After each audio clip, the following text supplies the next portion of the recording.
Hello, my name is Silas Axelman, and I am a recreational therapist working at the Sutterville Psychology Associates outpatient clinic that offers mental health services for children, adolescents, and adults. Today, I will be facilitating mindfulness meditation sessions with a 55-year-old Native American man who has a history of smoking tobacco and marijuana regularly. He is also an alcoholic and complains of shortness of breath when participating in physical activity. He was prescribed Lipitor, lisinopril by a doctor to treat HTN and hyperlipidemia. The client was also prescribed Prozac for depression, but insisted he was not depressed and refused to take the medication. The client's goals are to save his marriage by taking responsibility for his health and to address symptoms of his depression. I will now go over how to practice mindfulness. It is important to set aside some time. You don't need a meditation cushion or a bench or any sort of special equipment to access your mindfulness skills. All you need is to set aside time and space, and it would be preferable if that space was quiet.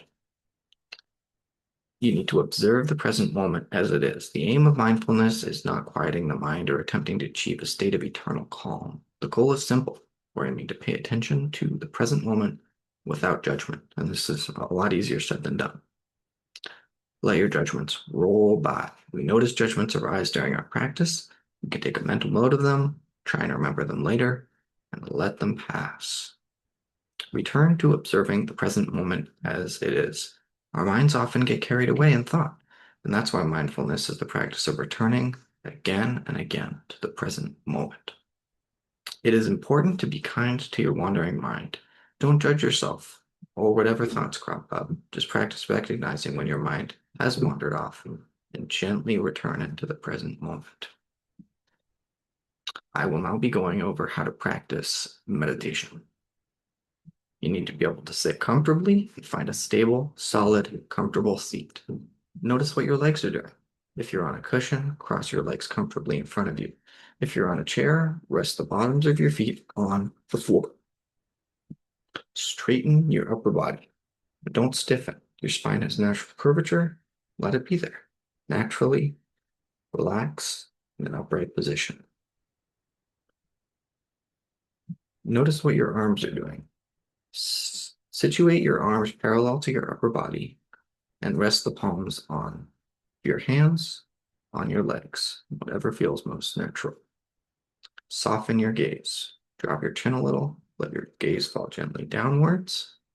It's not necessary to close your eyes. You can simply let what appears before your eyes be there without focusing on it, although most prefer to close their eyes during meditation. Feel your breath. Bring attention to the physical sensation of your breath. The air moving through your nose or mouth, rising, falling of your belly or your chest. Notice when your mind wanders from your breath. Inevitably, your attention will leave your breath and wander to other places. Don't worry, there's no need to block or eliminate thinking. When you notice your mind wandering, gently return your attention to the breath.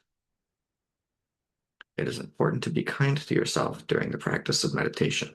You may find yourself and your mind wandering constantly, and that's normal. Instead of wrestling with your thoughts, practice observing them without reacting. Just sit, pay attention. As hard as it is to maintain, it's all there is. When you're ready, gently lift your gaze, and if your eyes are closed, open them. Take a moment, notice any sounds in the environment, notice how your body feels right now, and notice your thoughts and emotions. I will now demonstrate the practice of mindfulness meditation. I am going to be using a office chair with slight padding and armrests, although I will be resting my hands on my legs and my feet will be on the floor.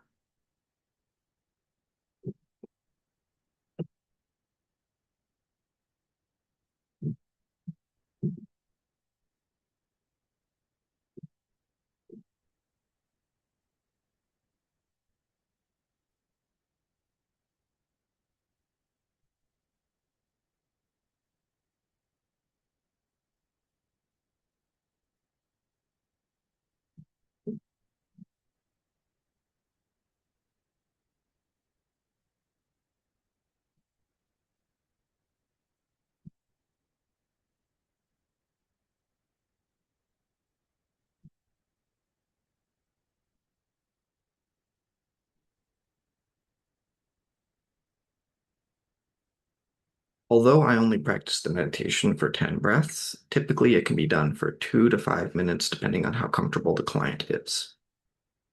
There are a variety of adaptations and modifications that can be made to mindfulness meditation, such as practicing different breathing techniques, changing the setting of the mindfulness meditation to make the participant as comfortable as possible, and playing relaxing music, such as nature sounds, ocean waves, or slow guitar or piano instrumentals. People with depression often find ways to escape their negative thoughts by altering their consciousness through drinking or smoking, and mindfulness meditation offers a better way for people with depression to be aware of their thoughts and feelings and recognize the effect they have on themselves. Instead of escaping from their thoughts and feelings, they look inward, confront themselves in a non-judgmental way to become more comfortable with themselves and living in the moment. Mindfulness meditation has been proven as an effective means of treating those that struggle with addiction and depression.